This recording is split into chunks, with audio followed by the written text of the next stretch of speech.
Witajcie na następnej wyprawie. Dziś wybierzemy się w japońskie góry do Kinugawa Onsen, gdzie wzdłuż malowniczej rzeki znajduje się wiele opuszczonych hoteli z gorącymi źródłami. Jak na japońskie standardy urbexu, we wnętrzu budynków pozostało całe wyposażenie praktycznie nieruszone od 1980 roku.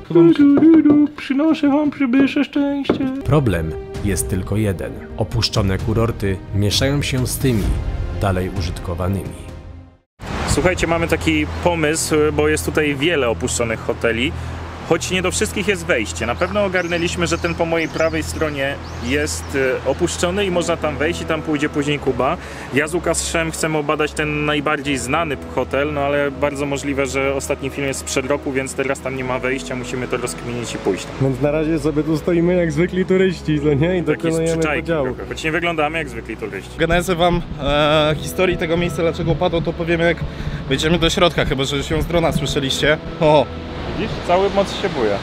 Shibuya się buja. Dlatego w rezonans jeszcze wprowadźmy, spadnijmy z tym mostem, no. I teraz się stresować zacząłem przez ciebie. Dobra, jestem w pierwszym hotelu. Udało się wejść i wszedłem przez jakąś kuchnię chyba.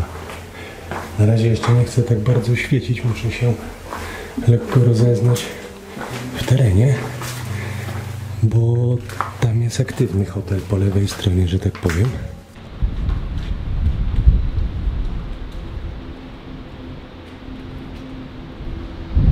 Szukamy dalej. Musimy się cofnąć, jeszcze ogarnąć miejsca, gdzie nie sprawdzaliśmy, ale trochę się zaczynam obawiać, że tutaj nie ma wejścia. I tak to zaczyna wyglądać powoli, ale tfu, abyśmy się mylili. Kurde, to jest spokojnie z 10 opuszczonych hoteli, tylko trzeba umieć wejść do nich. O kurde, patrzcie jaka sala. To są te japońskie takie maty właśnie. To jakaś taka sala ze sceną, widzicie? Taki trochę jak dom kultury. Ale od razu zaskoczenie, co? Tak samo to są takie specjalne krzesła. Uwaga, demonstruję. Na których się siada, z tego co pamiętam, w jakiś taki sposób. I powiem wam, że jest to nawet wygodne. Japońskie, w ogóle azjatyckie urbexy to jest właśnie to. To jest sztos. Mówię po cichu, bo jesteśmy przy samej drodze. Udało nam się znaleźć wejście takie zachęcające do wejścia. Adrenalinka zaczęła płynąć w żyłach, więc człowiek się rozbudził. I słuchajcie, dla takich miejsc warto przyjeżdżać do Japonii, bo zobaczcie, już na samym wejściu mamy książki i tak dalej. Później je poprzeglądamy dokładniej, bo jest wejście samo tutaj. Konrad jeszcze aktualizuje GoPro, niestety technikalia. Zobaczcie, zdjęcia, prywatne rzeczy i tak dalej, gazety. Ale to jest sam przedsionek, miejsce, gdzie normalnie w wielu miejscach w Polsce to jest... No, tylko powiem ci, że chciałbym wejść do tego dużego hotelu i nie wiem, czy my tędy przejdziemy. Mam nadzieję, że tak. Odkrywamy co się da, ale jesteśmy przy samym wejściu, więc sugeruję wejść dalej trochę. Mam wrażenie, że w tym miejscu naprawdę nie było nikogo od wielu, wielu lat. Zobaczcie, w ogóle torba podróżnicza z Japan Asian Airways. Już takiej linii nie ma. Chyba że JAA, no nie wiem, może to się przekształciło na jakąś ANę, albo może rzeczywiście są takie linie, których nie znam, no ciężko mi powiedzieć, ale sama ta walizka to jest taki fajny artefakt minionych lat.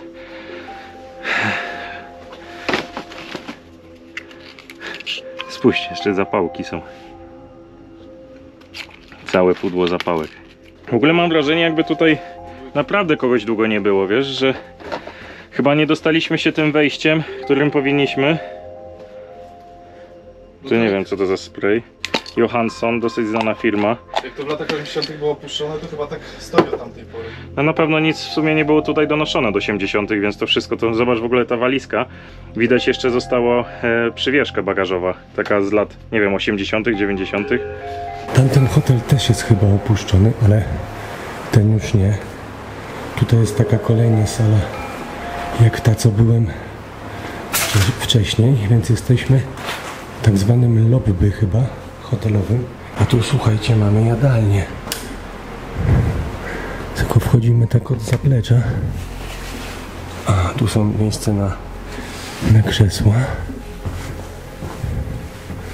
A to jest kuchnia i ja wszedłem Kurde, jaki jazz.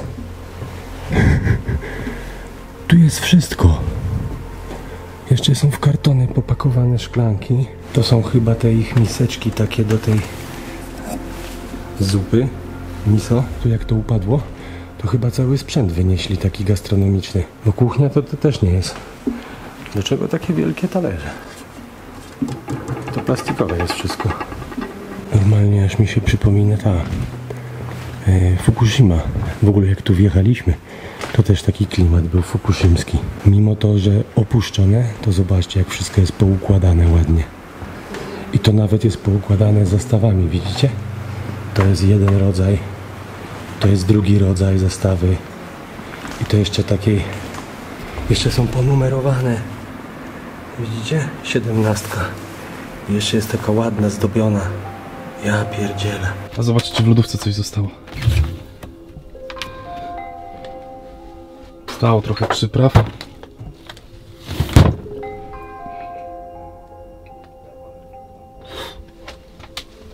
O Jezu, i straszny smród. To nie był mądry pomysł to otwierać. I właśnie wychodząc teraz z recepcji, bo tak jak spojrzałem za kamerą, to chyba była recepcja, o co chodzi właśnie z tym miejscem, skoro jak widzieliście na dronie, czy teraz właśnie widzicie, to miejsce jest przeogromne, przepiękne i taki wspaniały japoński kurort, który naprawdę w latach 80. słynął właśnie z luksusu, z wielu udogodnień, z hoteli, sauny, onsen, do tego też dojdziemy.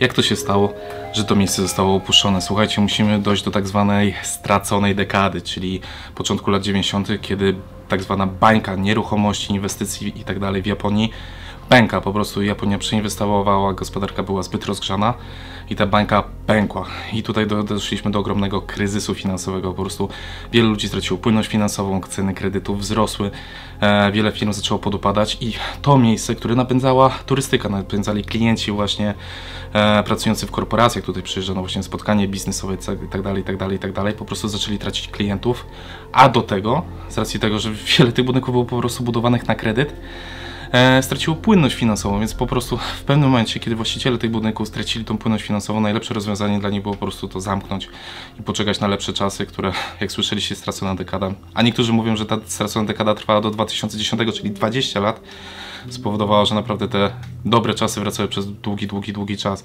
Głównym powodem, dla którego to jest opuszczone, to właśnie problem globalny w całej Japonii, czyli kryzys finansowy, gdzie po prostu ludzie zamiast pieniędzy lokować w turystykę, po prostu starali się przeżyć. A my teraz wracamy do Rubexu i zobaczymy, co tutaj zostało zostawione w tej kapsule czasu. Patrzcie się, jeszcze zastawa. Normalnie miseczki do jedzenia poukładane. Ja też trochę tego nie rozumiem, że taki hotel, który zesplajtował, nie wiem jak to jest, no wiadomo, że mentalność, że oni tutaj zostawiają to jak jest, ale no na początku jakbym już był w tak złym stanie finansowym, że musiał zostawić hotel, nawet go nie sprzedać, to bym na początku rozsprzedawał wszystko. Rozumiecie? No, te zastawy na pewno coś kosztują, na pewno są warte, a one tak stoją od tych 40-50 lat i nikt z tym nic nie robi. Tutaj w ogóle chyba było biurko jakiegoś takiego głównego kucharza, szefa albo brygadzisty, bo zobaczcie, że tutaj no, trwały prace, można powiedzieć, a tutaj jest taki jakby trochę biureczko, kasy i cała reszta. Co tu jest? A, to jest ta onsen, właśnie to, o czym, to w ogóle gdzie jesteśmy, te gorące źródła. Zejście na dół, przebieralnie. Tak, tu było miejsce, żeby zdjąć buty. Tu już się wchodziło na bosaka, przebieralnie.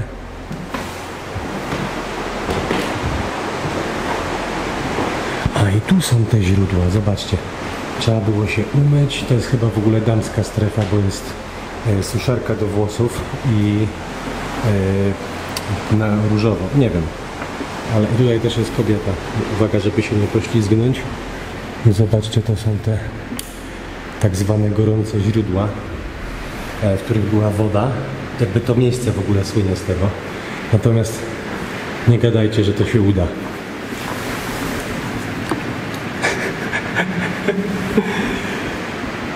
Japoński urbex. Ale jaja.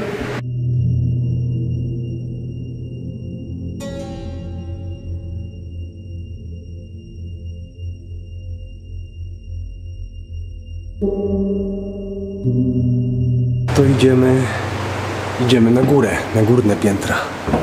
To jest główna ulica, więc nie będę świecił się pokazywał.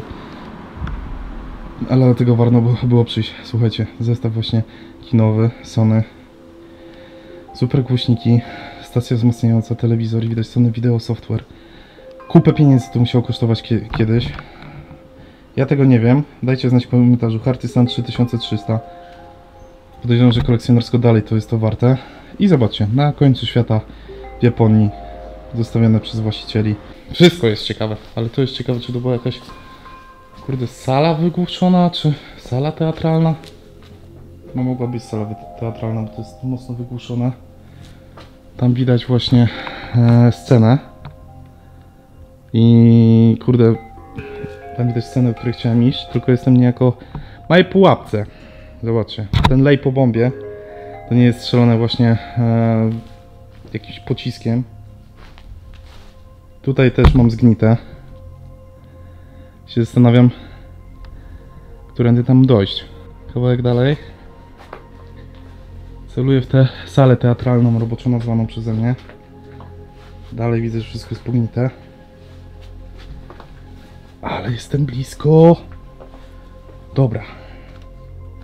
Ale tu jest zgnite wszystko. Pokażę wam kawałek sztuki teatralnej, który ktoś przygotował. To nie jest robione przeze mnie. Ktoś przygotował sobie krzesło. To są aktorzy. A to jest główna scena. Zobaczcie. Maskotki, które odgrywają sztukę właśnie dla eksploratorów takich jak ja, którzy przychodzą tutaj. Kurde, to są maskotki pewnie jeszcze tutaj z czasów świetności tego hotelu. Jezu, wspaniałe miejsce. Zobaczcie, obrazy. Tu jakaś sztuka, obrazy i tak dalej. I kolejne właśnie. Kurde, jeleń! Ja tu tak wchodziłem obsrany do tego pokoju, że nie zauważyłem, że mijam jelenia. Zobaczcie. Jeleń sobie obserwuje. Opuszczony hotel w Tokio. Elo jeleń. Abstrakcja jakaś, gdzie ja jestem w ogóle? Nie wiem, czy z nami są jacyś fani mang, czy kojarzycie tą mangę. Jeśli tak, to też dawajcie znać w komentarzu. I czy byście coś takiego z chęcią przytulili. Oryginał. Tam jeszcze układeczka do tego została. Wejdźmy na to piętro. Tutaj jest pokój 773. Naprawdę, ciągle kręci mi się w głowie. O Jezus Maria, jak się przestraszyłem. Jeszcze miseczki. Sądzę, że w tym trzymano jakąś maczę albo coś takiego. Zamknięte. I spójrzcie, tutaj jest już widok. No oczywiście tutaj, gdzie ja jestem, to się nie chodziło o butach. Po raz kolejny powiem, potem się nie chodzi w butach. Buty trzeba zdjąć wcześniej. Orężada. I ona sobie tak tutaj stoi. Ty, a co jest tam w środku tej orężady? Czy ona po prostu to jest pleśń? W tej orężadzie powstała taka biała narośl, pleśń, nie wiem co to jest. Też nie mogę znaleźć daty, do kiedy to można spożyć. 88, czyli to jest z 88 butelka. Wtedy też powstał film Totoro, moja jedna z takich ulubionych bajek. Jeśli kojarzycie, no to jesteście kozaki. Jeśli nie, to obejrzyjcie koniecznie. Ostatnio pokazałem to mojemu 3-letniemu synu i naprawdę... Synowi? Mojemu 3-letniemu synowi i naprawdę strasznie mu się spodobało. Sapporo. Zobaczcie, jeszcze w lodóweczce jest piwo. Widzicie? Gdzie coś takiego normalnie w Europie spotkasz? Masz balkon, w lodówce masz napoje. To chyba Sapporo to jest to piwo. Nie widzę tutaj Black. No Black Label. Black Label, Cold. Ale mistrzostwo. Spójrzcie. Tego kotka to pewnie wszyscy kojarzą, choć ja nie pamiętam, jak on się nazywa. To też kojarzę. Tu jakiś obrazek. Jakieś bóstwo przytula karpia. Jeśli kojarzycie coś z tego, to też dawajcie mi znać. Ja nie wiem, czy to nie jest ta dziewczynka z tym profesorem. Choć chyba nie. Kiedyś na RTL 7 leciała taka dziewczynka robot. No ale to... No to już każdy kojarzy. Dragon Ball. Oryginalny.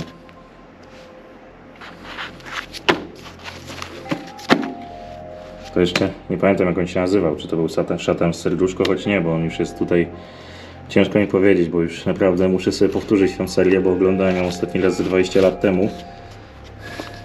To są te androidy, widzicie? C17 chyba i C16, czy 18 one się nazywały. A to może by Freezer jest? No nie wiem, wy na pewno pamiętacie, więc dajcie mi znać. Kurczę, często o tym mówię, ale tu kolejne mangi, tam znowu Dragon Ball. Co to jest? A, to jest bar. I salę do karaoke. Jezu, jak zaskrzypiało. O, zostały tylko klapki, w które się nikt z nas nie mieści. Ale nie ma nic za barem, to jest chyba to wszystko wyniesione do tej sali, co byliśmy wcześniej. Natomiast tu można było sobie wynająć właśnie taki pokój. I zobaczcie, jest aparatura do karaoke marki UGA VIP. No i co? I można było sobie śpiewać. Dość takie popularne w Japonii, nawet do dzisiaj. Bardzo dużo jest takich miejsc. Tutaj leciały piosenki. Myślałem, że to jest przebranie Pikachu, ale nie. Tu pewnie playlista muzyczna. Tak, dokładnie. I tu jest główne lobby. O kurde, ile telewizorów. Ale zastanawiałem się, do którego ja hotelu trafiłem. I mój hotel, widzicie, to są te opuszczone chyba. A mój nazywa się Nikko. Telewizory, dalej materace powyciągane, krzesła. Normalnie jakby się stąd ewakuowali. Zdążyli spuścić kraty. I za kratami tu był sklep. I jeszcze są jakieś te mapy turystyczne, krzyżówki, no w sensie może źle mówię, nie krzyżówki, tu widzicie jakieś atrakcje turystyczne w okolicy.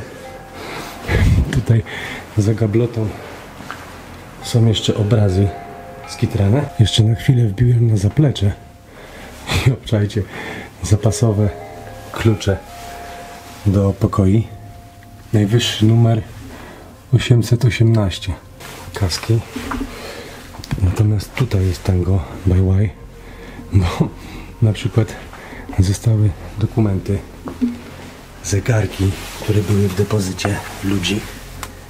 I to nawet jeden taki widzę z myszką Miki. Jakiś dziecięcy. Megafon. Chciałem tędy przejść, bo zastanawiam się, czy nie ma przejścia do tego sklepu, ale sklep był tam, a tu nie widzę przejścia. O, jaka butla stoi, pa. Pusta. Ozeki. Brzmi dobrze. W ogóle kiedyś Emil nam powiedział z kanału Aiko i Emil, pozdro zresztą, bo naprawdę robi fajną, ciekawą robotę i lubię, jako że lubię tą Japonię, lubię oglądać, co on tam rzuca, ale że bodajże, mogę się tam mylić o 1-2 minuty, że w Japonii średnio trzęsienie ziemi jest to 4 minuty. Tylko że większość tych trzęsień jest na tyle mała, że tego nie czujemy. Więc może nam się wydawać, że zakręcił ci się w głowie czy cokolwiek innego, ale nie poczujesz tego ze względu na to, że no wiecie, to wszystko jest małe. No i to, co my tutaj widzimy porozrzucane, teraz na to wpadłem, że może to nie było porozrzucane przez ludzi, tylko po prostu przy silniejszym trzęsieniu od tych lat 80. mogły te dokumenty pospadać. To też jest coś, co widziałem już kilka razy. Mianowicie latarki. Tylko ta już jest rozładowana, bo one się chyba automatycznie włączały. To są na wypadek... Tak, chodzi o to, że jak się ją wyjmie, to ona się uruchamia. To jest na wypadek na przykład trzęsienia ziemi. Ta nie działa, a te w Fukushimie niektóre jeszcze świeciły. I powiem wam serio, mam taki flashback, jeżeli chodzi o Fukushimę, że szczególnie ta pościel, która tam leży. Ale nie. Chociaż jest niedaleko, jak na Japonię. No i dobra, słuchajcie, jestem w punkcie wyjścia, że tak powiem, ale nie było łatwo, bo przez chwilę się zgubiłem. Mam na myśli to, że szukałem tego wejścia, którym wszedłem, a ono było w innym skrzydle, one są, no nieważne, ale udało się. Tak czy siak, wybijam, czekam na chłopaków i tak sobie myślę, że to są tak ogromne obiekty, że spokojnie moglibyśmy z tego zrobić 2 odcinki, więc macie takie odurbex z historii. Kotek na szczęście, tylko tak chyba... Szczęście to nam przyniósł. Ale nie ruszę łapką. A jak sobie? On chyba musi... Przynoszę wam przybysze szczęście. Dobrze, kocie. Mamy nadzieję, że to spełnisz. Dobrze, ciebie koty. Zaraz ile tych dzbanków. Na herbatkę, na maczkę ranną. Sztos. Dobra, leci. I tutaj kończy się nasza wyprawa po opuszczonym zagłębiu naprawdę ciekawych hoteli. Aż ta dziewczyna uniosła ręce do góry, krzycząc: Boże, jakie to miejsce jest cudowne. I tak, potwierdzamy. Japonia. No i co? Do zobaczenia na następnej wyprawie. Shimasen. Arigato. Ramen sam.